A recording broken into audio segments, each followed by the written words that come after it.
Welcome to एडजोन्स। और आज हम पढ़ने वाले हैं क्लास 8 का फर्स्ट चैप्टर जो कि है इट्स सो हैपन बुक का। और इस चैप्टर का नाम है how the camel got his hump. तो इस हम्प का मतलब समझ लेते हैं हम।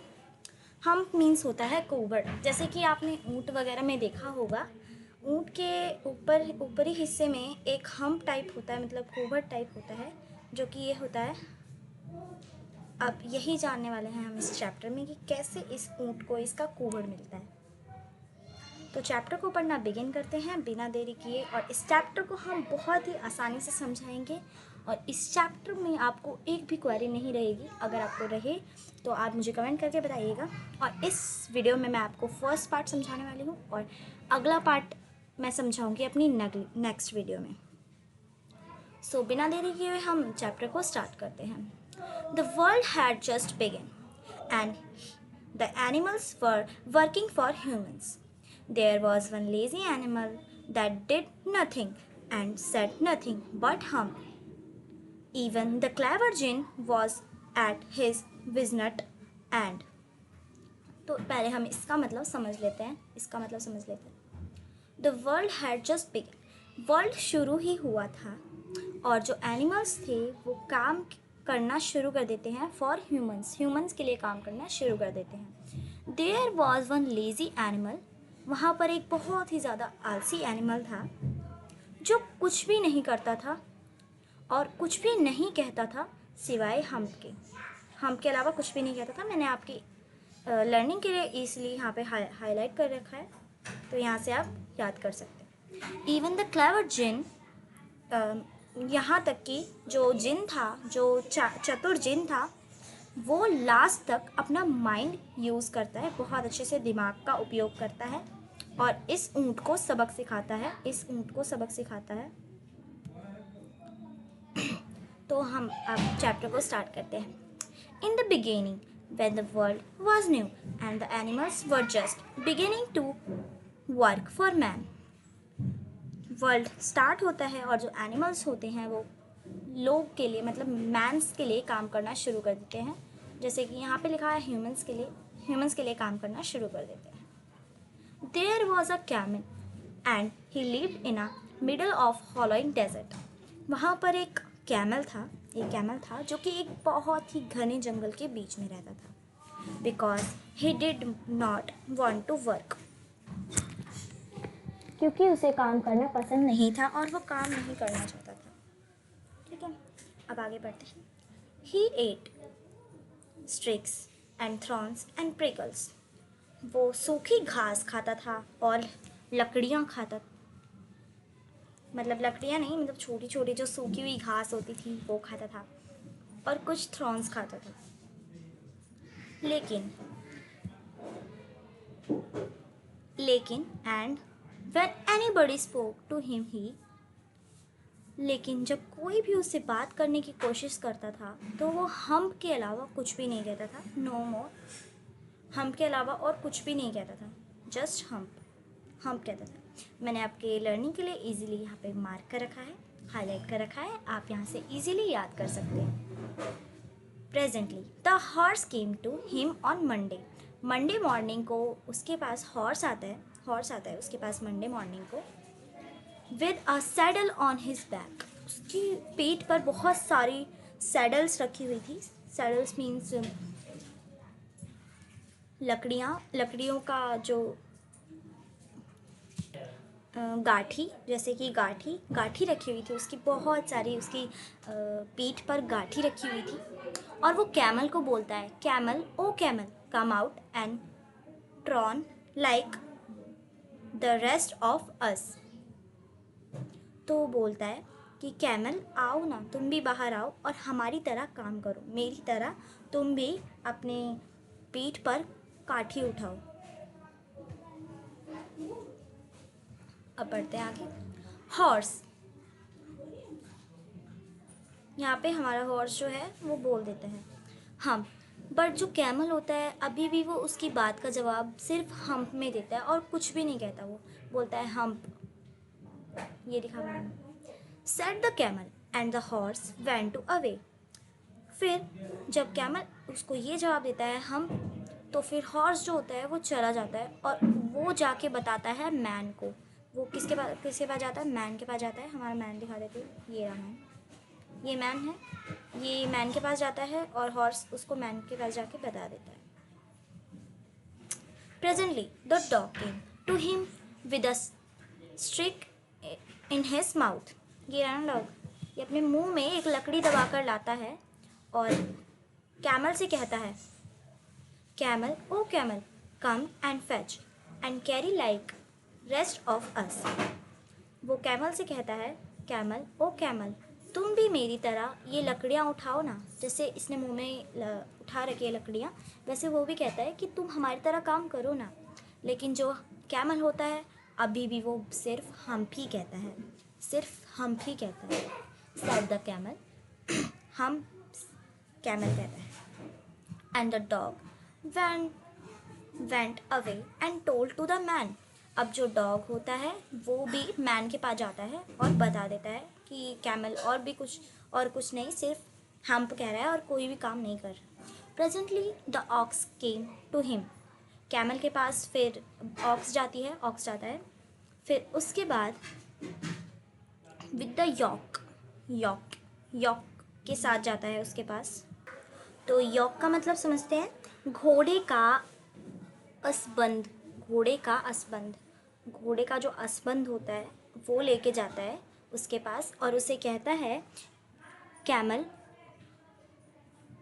ओ camel come and plough like the rest of us. हमारी तरह तुम भी कुछ ना कुछ काम करो, हमारी तरह तुम भी ढो, ऐसे वो कहता है। लेकिन जो कैमल होता है फिर से वो हम्प के अलावा कुछ भी नहीं कहता। फिर the ox went to away and told to the man. Sorry बच्चों, एक सेकेंड, इसको इरेज कर लेते हैं।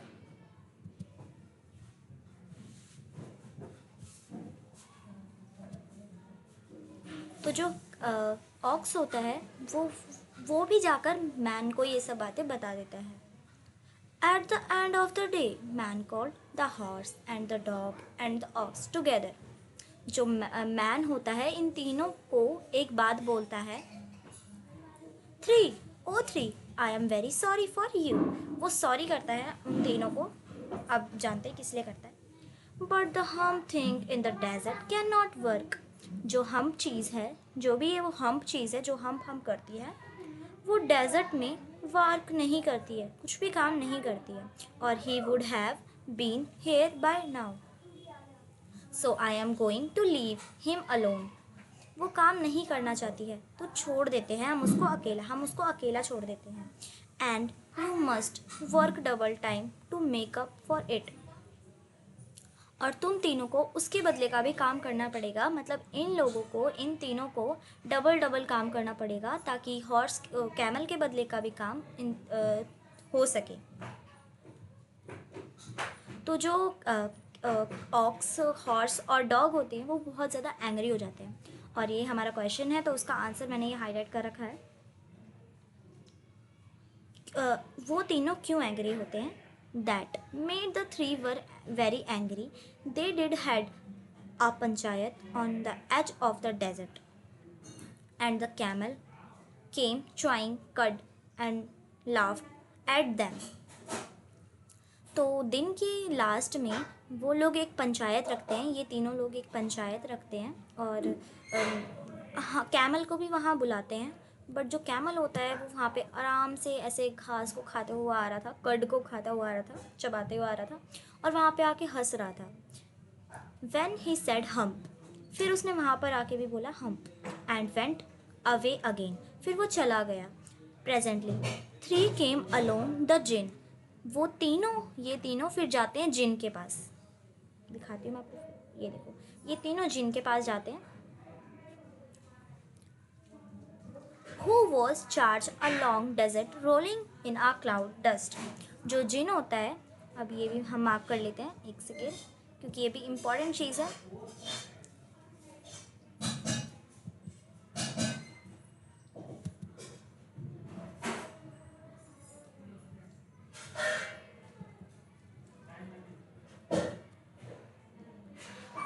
जो जिन होता है वो डेजर्ट में क्लाउड से पूरा ढका हुआ होता है, मतलब डस्ट और मतलब वहाँ की डस्ट और क्लाउड से वो ढका हुआ होता है और वो आता है। जैसे कि ये देखो, ये पूरा बादलों से घिरा हुआ है, ये रहा, पूरा बादलों से घिरा हुआ है जो जिन हमारा।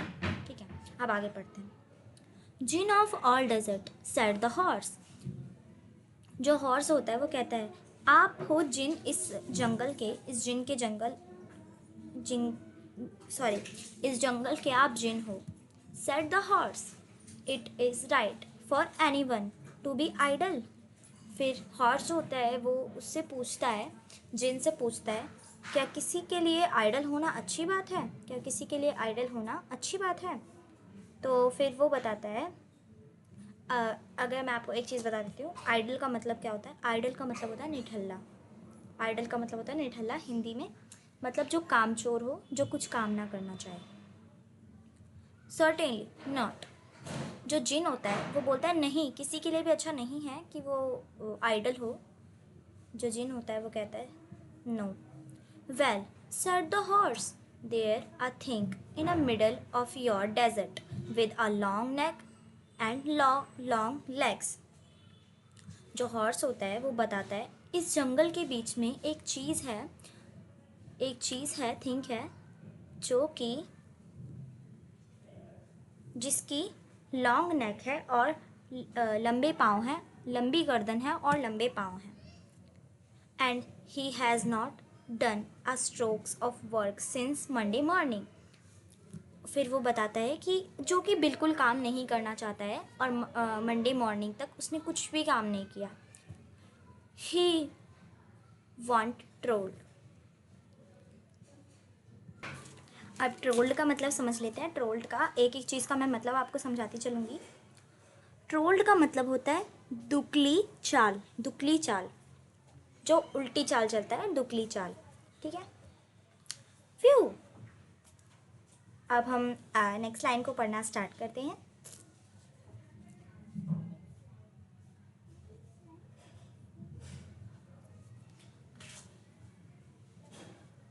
ठीक है। Whew said the djinn. Whew, whew मतलब वाह, वाह जिन कहता है वाह, और फिर वो सीटी बजाता है। विस्लिंग मतलब सीटी बजाना। That's my camel. फिर वो पहचान जाता है कि वो कैमल की बात कर रहा है। ठीक है, जो जिन होता है वो पहचान जाता है कि वो कैमल की बात कर रहा है, इसलिए वो सीटी बजाता है। That's my camel, what's that he say about it. फिर जो जिन होता है वो पूछता है कि उसने क्या कहा। ही से hump and want plug, said the ox. Very good, said the jinn. I will hump him. क्या? अब यहाँ पे प्लग का मतलब भी समझ लेते हैं, एक एक वर्ड का मतलब समझाते चलेंगे। प्लग का मतलब होता है हल, हल जो चलाते हैं खेतों में, जो यूज़ करते हैं हल, वो होता है हल। ठीक है। Said the ox, very good, said the jinn. जो ऑक्स होती है वो कहती है, मतलब जो प्लग होती है वो ऑक्स चलाती है। हमने देखा ये ऑक्स है जो ये हल चलाती है, और वेरी गुड भी बोलता है जिन उसको कि वो हल चलाती है इसलिए। I will humph him if you kindly wait a minute. जो जिन होता है वो कहता है, मैं उसको हम्प दे देता हूँ अगर तुम मिनट का वेट करो, 1 मिनट का वेट करोगे।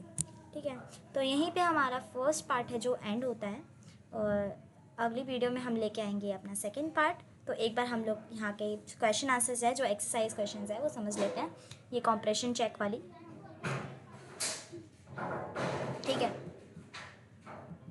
तो फर्स्ट क्वेश्चन देखते हैं। What tasks do you think were assigned to the dog and the ox?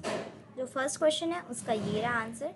The dog was assigned the task of fetching and carrying, the ox was made of to plough and the field. यहाँ से आप answers भी देख सकते हैं, और ये मैंने आंसर्स लिख रखे हैं यहाँ पे, और यहाँ पे समझने में थोड़ी दिक्कत होगी तो मैं वो बता देती हूँ आपको क्या लिखना है। Why did the camel live in the middle of the desert. जो कैमल था वो डेजर्ट के मतलब मिडल में क्यों रहता था डेजर्ट के? The camel lived in the middle of the desert because it did not want to work, क्योंकि उसे काम करना पसंद नहीं था, वो काम करना नहीं चाहता था, इसलिए वो बीच में रहता था। अब next question, what made the dog and the horse and the ox very angry? क्या ऐसी चीज़ थी जिसने डॉग को, हॉर्स को और ऑक्स को बहुत ज़्यादा गुस्सा दिलाया था? The dog and the horse and the ox were angry because the man, their master, told them to work double time to make up for the camel idleness. Camel की गलती की वजह से उन लोगों को डबल काम करना पड़ रहा था ताकि कैमल के बदले का काम था वो भी पूरा हो सके, ठीक है। और जो फोर्थ क्वेश्चन भी हम एक बार समझ लेते हैं। How did the jinn do know how jinn know the horse was complaining against the camel? Jinn को कैसे पता चलता है कि वो लोग जो है कैमल की बात कर रहे हैं? The jinn was the master of the desert, क्योंकि जो जिन था वो डेजर्ट का मास्टर था। So he was able to know easily, इसीलिए उसको आसानी हुई समझने में कि कैमल की बात हो रही है। Who the animal with a long neck and the long legs, उससे इस चीज़ से भी पहचान हो गई कि उसकी लॉन्ग नेक है और लॉन्ग लेग्स है। तो थैंक यू बच्चों, आज के लिए इतना ही। अगली वीडियो आएगी आपकी पार्ट सेकंड पे, इस सेकंड पार्ट पे बनाएंगे हम अगली वीडियो, और मैं आपको अगर आपको नोट्स चाहिए तो अगली वीडियो में मैं नोट्स भी डाल दूँगी। थैंक यू बच्चों।